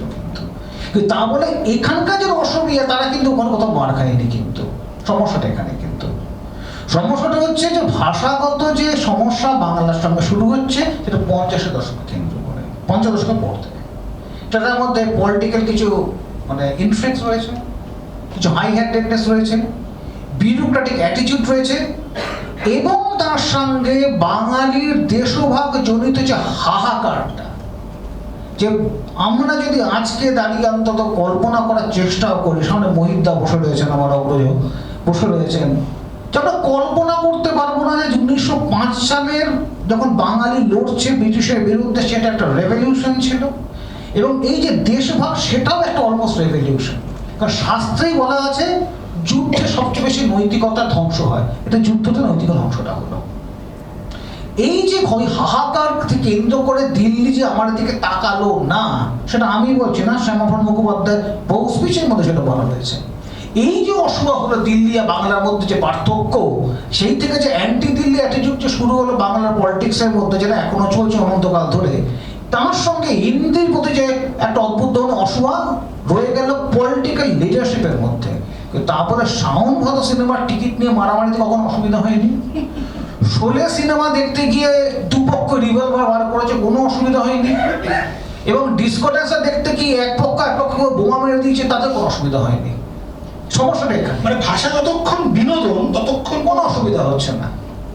ভাষা যখন পেটের প্রশ্ন তখন প্রশ্নটা ওখানে যাবে, কারণ যখন আর্থিক প্রশ্ন, নিশ্চয়ই ম্যাডাম যে বলছিলেন কথাগুলো, যে ওটা কিন্তু করে চাকরি দেওয়া হবে। যেমন একটা উদাহরণ, সত্য উদাহরণ দিচ্ছি, আমাদের আগের প্রজন্মের বহু লোক এনসিসি করতো, বহু লোক করতো, কারণ এনসিসি করলে একটা নাম্বার পাওয়া যেত স্কুলে। বামপন্থী সে নাম্বারটা বন্ধ করলো, লোক এনসিসি করা বন্ধ করে দিল, কি হবে? Wastage of time. কিন্তু এনসিসির সঙ্গে দেশের ভিত্তি, দেশের মানে রাষ্ট্রহিত অনেকগুলো বড় বড় প্রশ্ন, কিন্তু আসলে পার্সের নাম্বারটাই তো বন্ধ করে আমি এনসিসি করবো কেন? আচ্ছা, অসাধারণ দিকে অনিমিত্র আমাদের নিয়ে গেছে, কিন্তু ওসমানের কাছে যাওয়ার আগে একটা কথা যেটা ম্যাডামও বললেন, যে তিনি বললেন যে হিন্দিকে রাজভাষা বলা হয়েছে, রাষ্ট্রভাষা বলা হয়নি। হিন্দি হিন্দিকে রাজভাষা বলা হয়েছে, এই জিনিসটা যদি এতই পরিষ্কার হয়, তাহলে কেন 60-এর দশক অব্দি একটা বিপুল কনফিউশন রইল পুরো ভারতবর্ষ জুড়ে যে হিন্দি নাকি আমাদের রাষ্ট্রের ভাষা? তুমি যদি উল্লেখ করেছো প্রথম 15 বছর এটা ইংরেজি থাকবে সঙ্গে। আমরা অবজারভার পত্রিকায় গোলওয়ালকারের আরএসএস এর গোলওয়ালকারের ইন্টারভিউ দেখছি 60-এর দশকে। উনি কিন্তু পরিষ্কার বলছেন যে আমি মনে করি ভারতের প্রত্যেকটি ভাষা ভারতের রাষ্ট্রভাষা। গোলওয়ালকারের ইন্টারভিউ আছে অবজারভারে।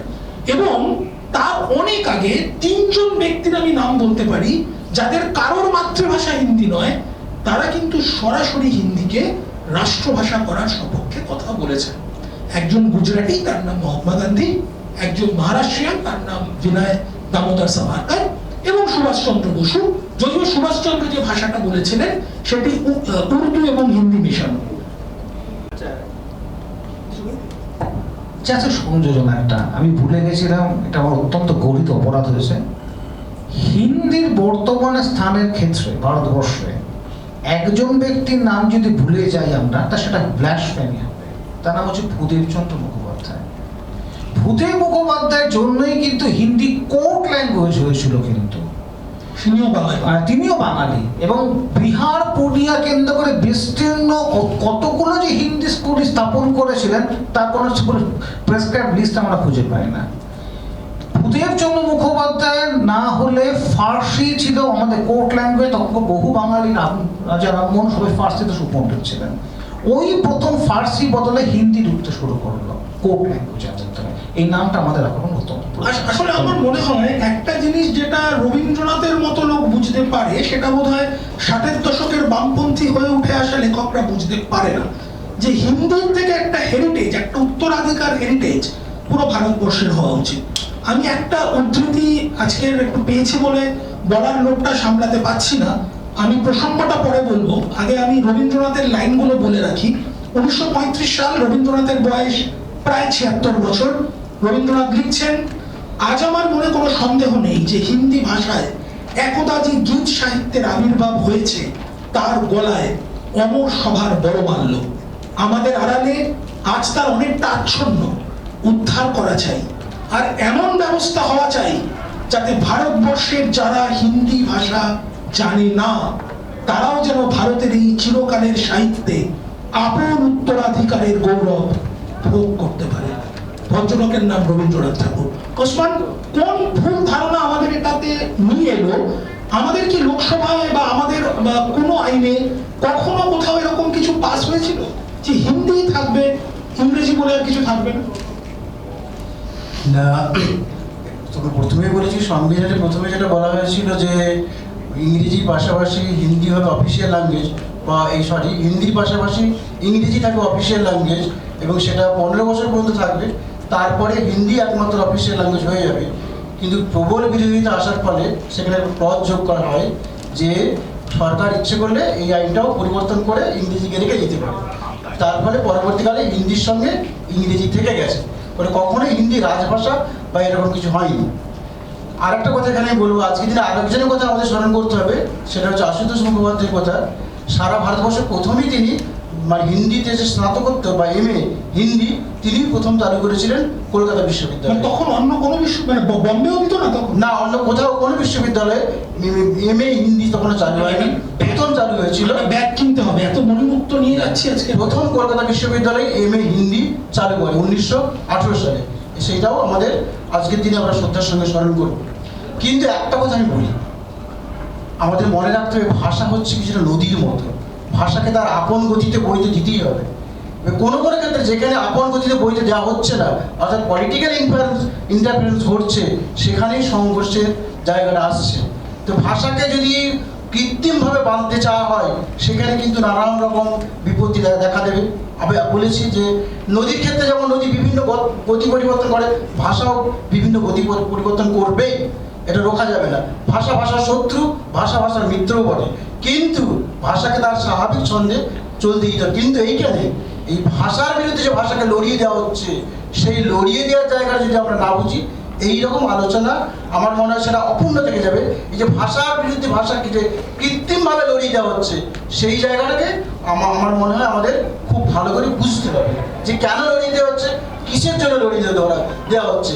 সেই জায়গাটায় আমি আজকে আমার আলোচনায় তুলে ধরার চেষ্টা করেছি যে এই ভাষার সঙ্গে ভাষার লড়িয়ে দেওয়ার দিকটা আমাদের অত্যন্ত সুন্দরভাবে বা অত্যন্ত সুচারুভাবে খেয়াল করতে হবে। এইটুকুই বলার আজকে। আর আমরা অনুষ্ঠানের একদমই শেষ পর্যায়ে, আমরা জাস্ট লাস্ট ম্যাডাম এবং অর্ধেন্দ্রর কাছে যাব। ম্যাডাম, আমরা একটু বিপরীত চিত্রটা দেখতে চাই। আপনি নিজে হিন্দি ভাষী এবং আপনি যে হিন্দি ভাষী সমাজের মধ্যে আপনার যে যাতায়াত, সেখানে আপনি কি দুটো জিনিস ফিল করেন? এক শ্রেণীর লোকের বাংলা সাহিত্য এবং বাংলা ভাষার প্রতি বিপুল শ্রদ্ধা, আরেক শ্রেণীর লোকের এই যে বাংলার থেকে, বাঙালির থেকে হিন্দি সাহিত্যের যথার্থ সম্মান না হওয়াটা, হিন্দি সাহিত্যের প্রতি বাংলার যে কন্ট্রিবিউশন সেটা না জানার যে দুঃখ, এগুলো নিয়ে আলোচনা হয় আপনাদের ইন্টেলেকচুয়াল লেভেলে যখন আলোচনা হয়। এই যে বিপুল সংখ্যক বাঙালি আজ জানলো না বাঙালি হিন্দির জন্য কত করেছে।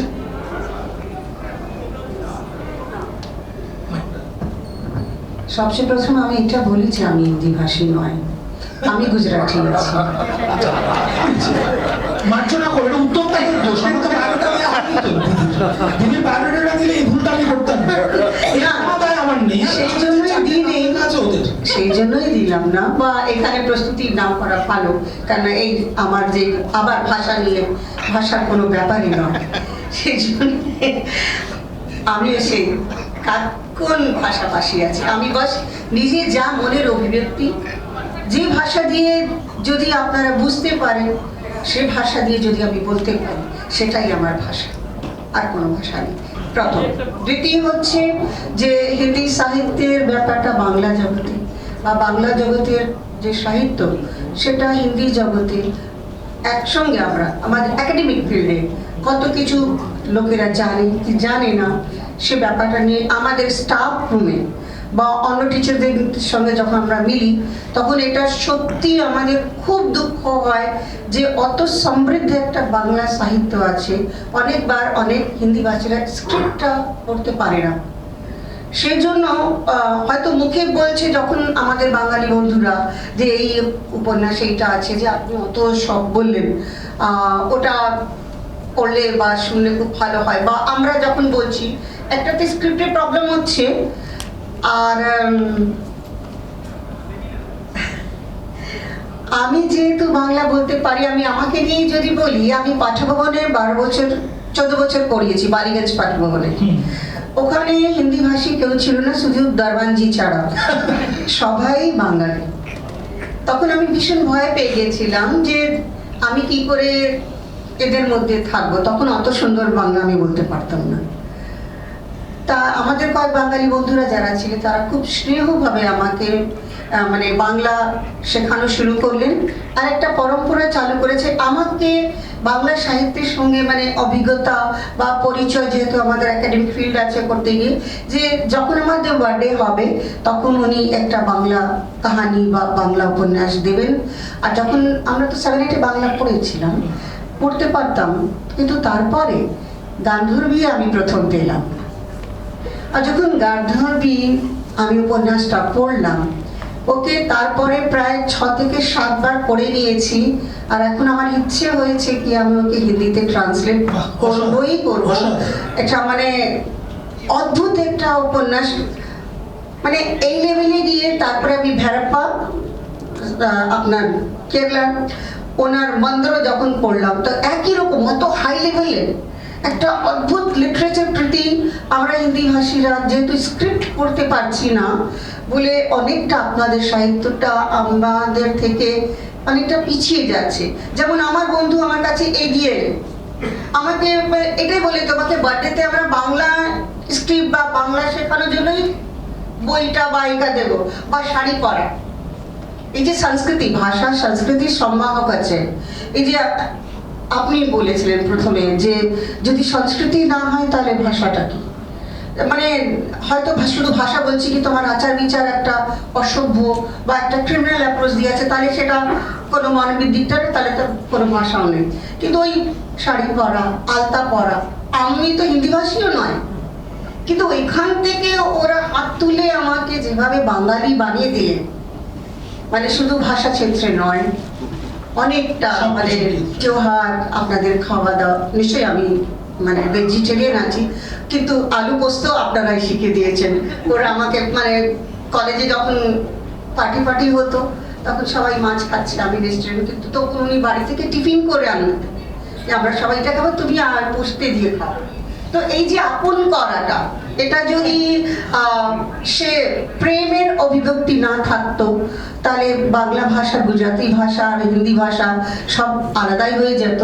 সে আমরা অনেকটাই, আমরা হিন্দিভাষী প্রফেসররা খুব দুঃখ করি যে এইটা আমরা স্ক্রিপ্টের একটা অভাব। আপনার দুঃখ কমিয়ে দেবে অর্ধেন্দু। আমার সাথে অর্ধেন্দুর কথা হয়েছে যে আমরা অনুষ্ঠানটা শেষ করব একটা স্বল্প প্রচারিত কবিতা দিয়ে। এক ভদ্রলোক লিখেছিলেন বহু বছর আগে, এবং এই কবিতাটি অর্ধেন্দু যথেষ্ট রেফারেন্স দিয়ে জোগাড় করেছে।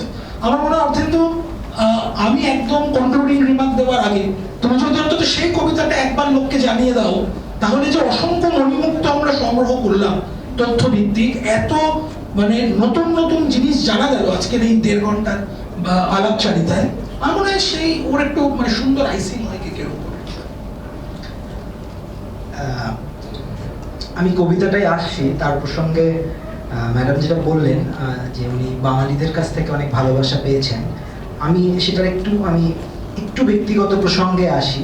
সেটা হচ্ছে আমি নিজে যে হিন্দি পড়তে পারি, এই হিন্দি আমি কি করে শিখেছি। আমার দিদা আমাকে সর্বপ্রথম হিন্দি লিখতে এবং বলতে শেখায়। সুতরাং হিন্দি আমার কাছে খুব দূরের ভাষা এরকম কিন্তু নয়। এটা গেল প্রথম। দ্বিতীয় হচ্ছে আমার পড়াশোনা হয়েছে বম্বে শহরের একটা কেন্দ্রীয় ইনস্টিটিউটে। তো সেখানে আমি মানে সেটা ছিল রেসিডেন্সিয়াল, তো আমাদের হস্টেলের ঘরেই আমাদের থাকতো। তো আমাদের ঘরে আমরা 3 বন্ধু থাকতাম, দুজনই উত্তরপ্রদেশে লখনৌর। তাদের মধ্যে একজন ভেজিটেরিয়ান এবং আরেকজন বাইরে ভেজিটেরিয়ান, কিন্তু সে যখন গ্রামের বাড়িতে থাকে তখন সে বাইরে নন ভেজিটেরিয়ান, গ্রামের বাড়িতে থাকলে সে ভেজিটেরিয়ান। তো এরকম একটা অবস্থায় আমরা বলি মকাটেরিয়ান। তো এরকম একটা অবস্থায় আমাদের যে মেস ছিল সেখানকার মারাঠিরা, তারা ওখানকার মাছ যেগুলো রাভাস, বম্বে সব রান্না করতে পারতো, কিন্তু অন্য মাছ রান্না হতো না। তো আমি ওখানকার চেম্বুর থেকে, মাছের বাজার থেকে মাছ কিনে এনে ঘরে রাখতাম, আমাদের হস্টেলের ঘরে। সেটা অবশ্য লুকিয়ে ওয়ার্ডেনকে।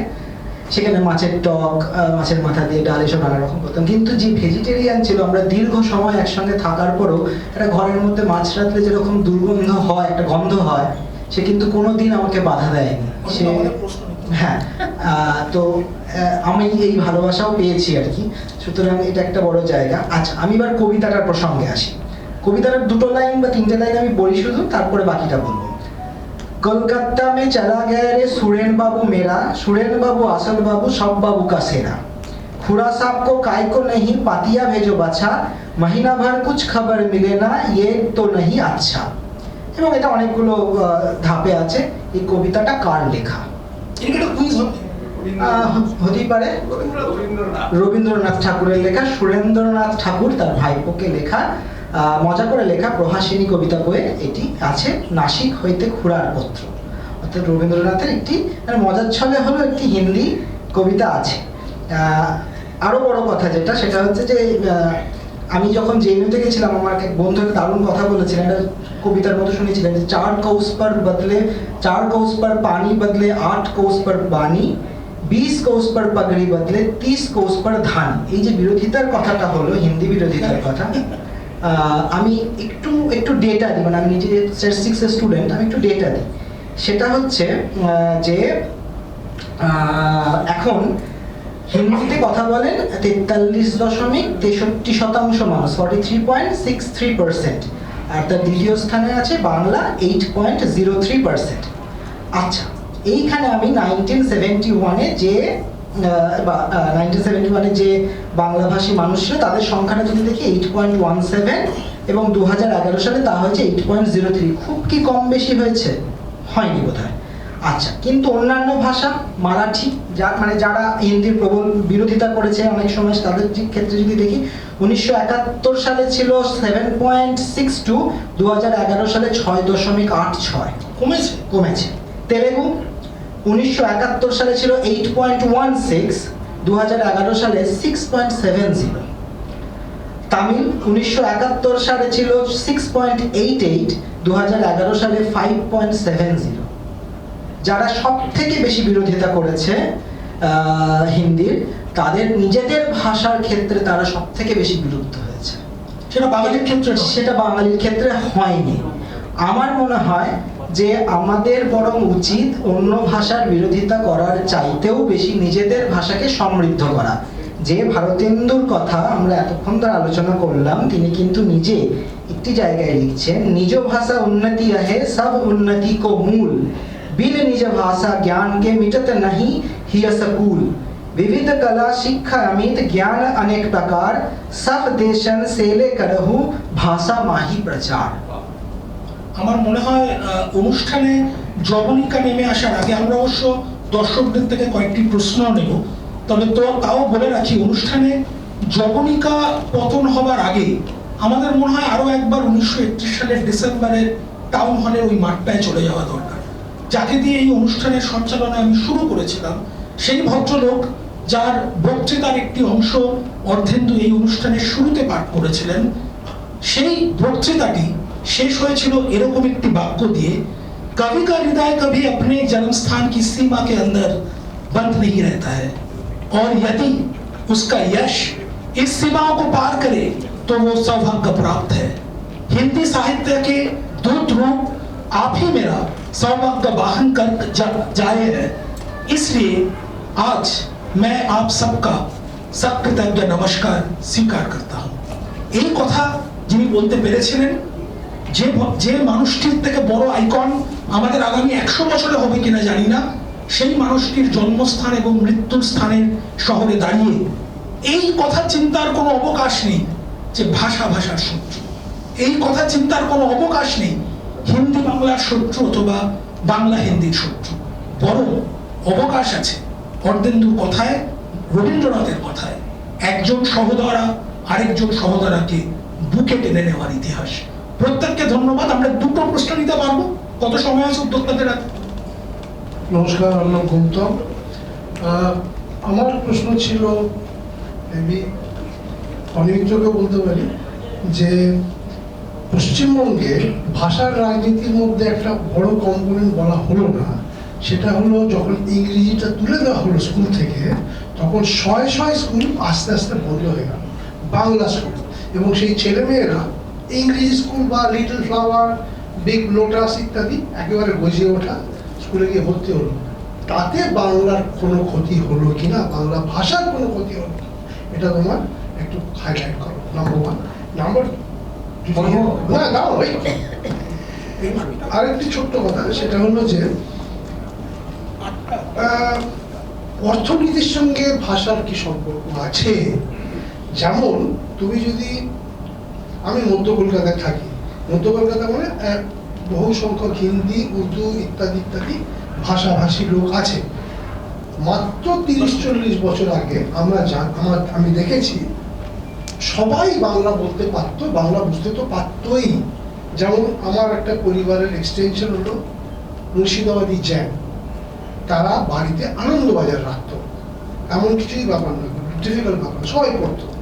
এখন কিন্তু তাদের নেক্সট জেনারেশন পড়তে পারে না। এবং একই ব্যাপার কলকাতায় যারা বিহারি মুসলিম ছিল, তাদের মধ্যে একটা বড় সংখ্যক বাংলা জানতো এবং পড়তো না, জানতো এবং বলতো যথেষ্ট পরিষ্কার। এখন তারা বলতে পারে না, কেন বলার দরকার হয় না। এইটা নিয়ে তোমাদের কোনো বক্তব্য আছে কিনা? প্রথমটার ক্ষেত্রে একটা কথা বলতে পারি আপনাকে, যে কথাটা আমরা কোনো,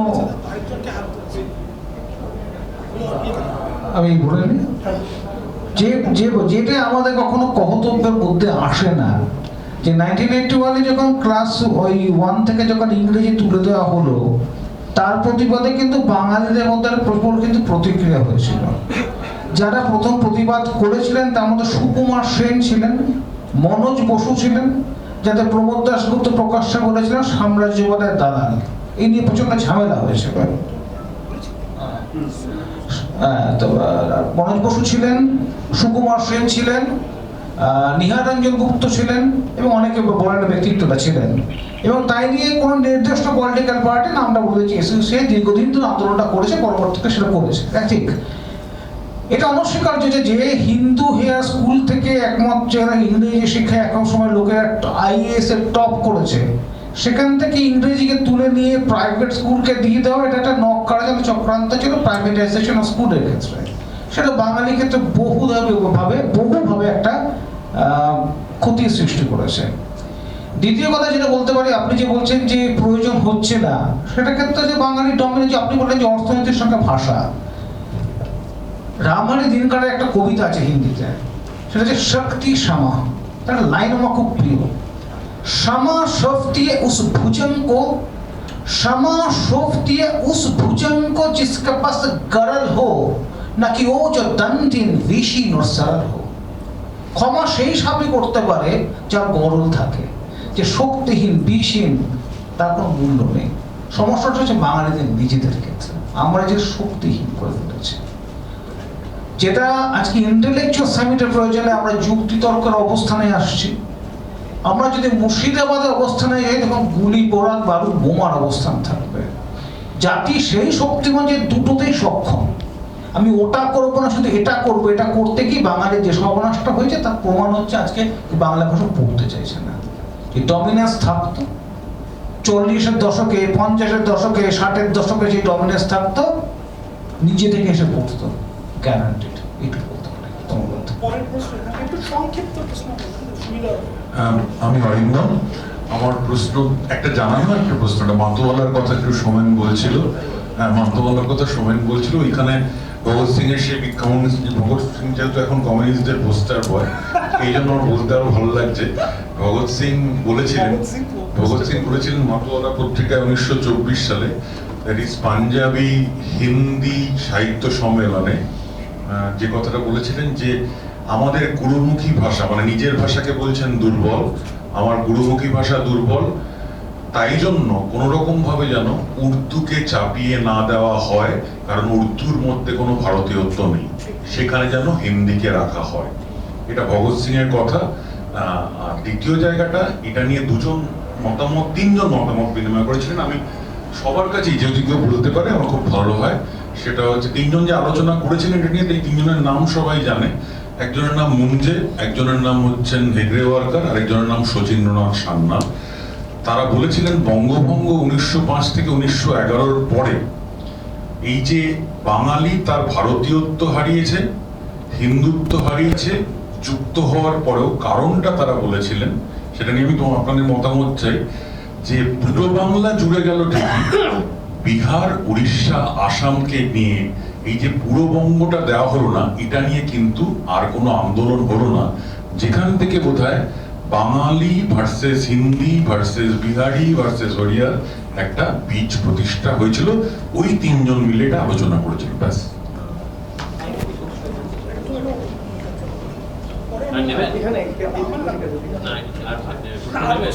সময় নেই, আপনি কি ইচ্ছুক? আচ্ছা দেখি কতটা সময় আছে, অর্জুন কত সময় আছে?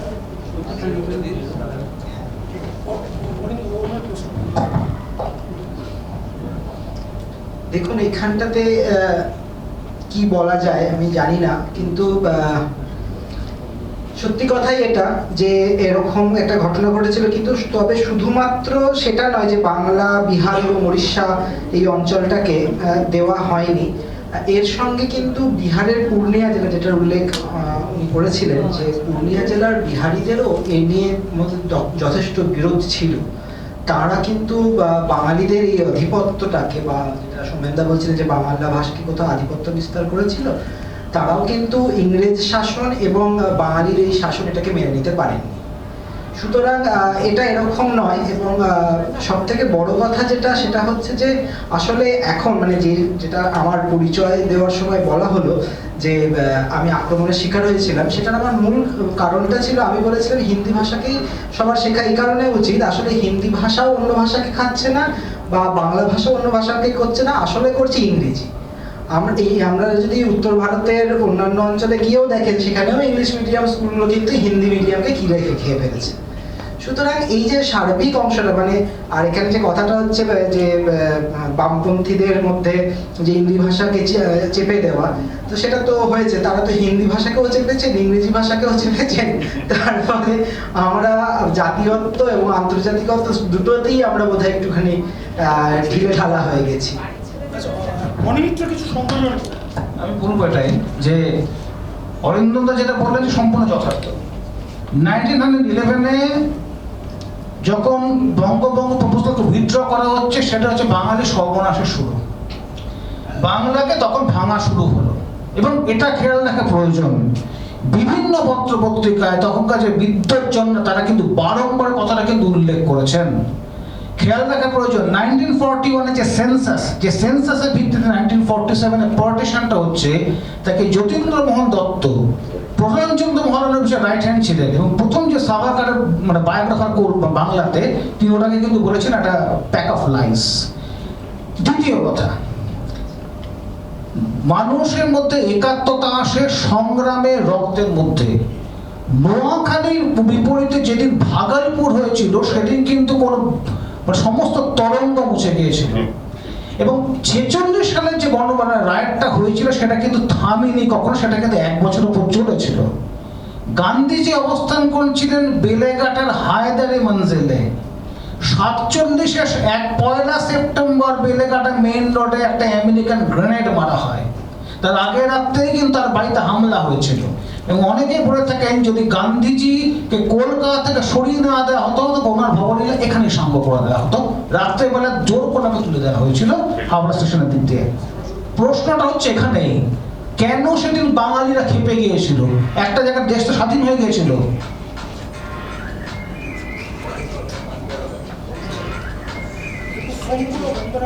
পয়লা সেপ্টেম্বর যুগান্তর এবং হিন্দুস্তান স্ট্যান্ডার্ডে ব্যানার হেডলাইন ছিল পাঞ্জাবের গণহত্যা, যেটা পরে বাঙালি উদ্ধার হয়ে গেছিল। কিন্তু প্রশ্নটা এখানে উঠে আসে যখন মানে যুক্তির ক্ষেত্রে, যখন একাত্মতার ক্ষেত্রে, ভ্রান্ত ধারণার ক্ষেত্রে বাঙালি কিন্তু বারংবার রেসপন্ড করেছে। কিন্তু আমরা যতটা বাঙালি ঠিক ততটাই ভারতীয়, এটাই কিন্তু পরিষ্কার কথা আমাদের ক্ষেত্রে। ঠিক, আমরা কোনো রকম বিচ্যুতি নেই। বাংলা আমাদের অধিকার, ভারত আমাদের অধিকার। অবনীন্দ্রনাথের বাংলা মাতার থেকেই কিন্তু ভারত মাতার চিত্র সৃষ্টি হয়েছিল। কিন্তু তাই যতটা আমরা বাঙালি ঠিক ততটাই ভারতীয়। বাঙালি রেসপন্ড করেছে, বারংবার করেছে, আগামী জীবনে করবে, কারণ আমাদের রক্তের মধ্যে ভারতীয়ত্ব গঠিত হয়েছে। সুন্দর তথ্যের সাথে একটা জিনিস বলে দিই, গান্ধীজিকে জোর করে হাওড়া স্টেশন থেকে তোলা হয়নি, বাড়ি থেকে তোলা হয়েছিল।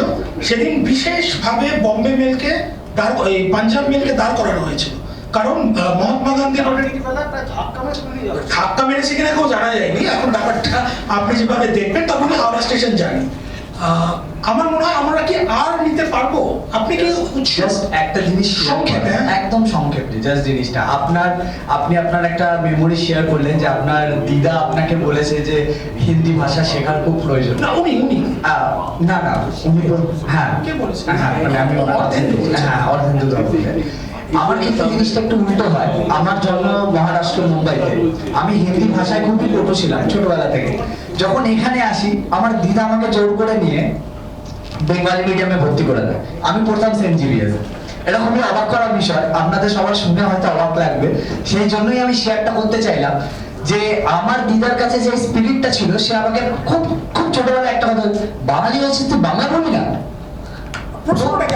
হ্যাঁ, আমি জাস্ট প্রশ্নটা এখানে বলছি যে আমার এটা মনে হয় যে আমরা আমাদের বাঙালির যে ইতিহাস, যে অনেক রাজরাজারা রয়েছে, রাজরানীরা রয়েছে, তারা আমি জানি আজকে সেই জিনিসটা কিন্তু ইনস্টিটিউশনাল মাধ্যমে হচ্ছে না, যেটা আমাদের জানার প্রয়োজন। সেই জিনিসটাকে আমরা নিজেরা সচেষ্টায় কি করতে পারবো না আমাদের পরবর্তী জেনারেশনকে ট্রান্সফার? যেমন আমি উদাহরণ দিয়ে বলছি, আমরা যখন ক্লাস প্রশ্নটা হয়েছে, হ্যাঁ মানে তো দেবেন আরো তোমার জানার দরকার। হ্যাঁ, প্রশ্নটা অনুষ্ঠানের শেষে অর্ধেন্দু আপনাকে সময় দেবে। এখান থেকে কয়েকজন হাত তুলেছিলেন না, তিনি কি ইচ্ছুক হয়? আপনি যত সংক্ষেপে, হ্যাঁ, কোনো মতামত দেওয়ার দরকার নেই, সবাইকে বাড়ি যেতে হবে। কোনো মতামতের প্রয়োজন নেই। একটা প্রশ্ন করতে পারি দাদা? না, আগে ওনাকে দিয়ে তারপর। আর প্রত্যেক প্যানেলিস্ট অনুষ্ঠানের পর আপনাদের সাথে কথা বলবে। আমাদের হলটা ছাড়তে হবে, একটা বোঝার কথা মনে হয়। আজকে আমি প্রথম থেকে শুনলাম যে প্রচুর বাঙালিরা হিন্দি ভাষা তো বাংলার চেয়ে অনেক নতুন ভাষা বলতে গেলে যে সম্মান দিয়েছে বা এগিয়ে নিয়ে গিয়েছে। কিন্তু আমি এতটুকু জানতে চাই, বর্তমানে দাঁড়িয়ে বা আগে দেখা গেলে কতজন হিন্দি ভাষীরা বাংলা ভাষাকে এনরিচ করেছে? প্রশ্নটা কাকে করছে না? আমি যে কোনো কেউ দিতে পারেন, আমার জানি না কে কোন বিষয়ে বলতে পারবেন। প্রথমে এই কোশ্চেনটা আমার মনে হয়েছে। দ্বিতীয়ত, আমি দেখেছি অনেকজনকে, আমি জানি না এখানে কে কেমন আছে, তো অনেককে দেখেছি 5 জেনারেশন এখানে বসবাস করছে, এখানে থাকছেন, কিন্তু যেহেতু তারা হিন্দি ভাষী, তারা এখানকার শুধু কথা বলছে না, সেটা যে ভারতের যে কোনো জায়গায় তারা থাকতে পারে, সেখানকার ভাষা গ্রহণ করছে না। এটাকে আপনি কতটা সমর্থন করতে এই পারেন? ব্যাপারে উনি উত্তর দেবেন, তার আগে বলে রাখি রতন টাটা একটা অসাধারণ কথা বলেছিলেন। তিনি বলেছেন, I am a pure Maharashtrian, only Kant speak Marathi. এই কথাটা আমি আমার বক্তব্যে আগেও বলেছি যে অত রিজিড যারা আছে তাদের অনেক রকম হয়তো টেকনিক্যাল প্রবলেম হতে পারে।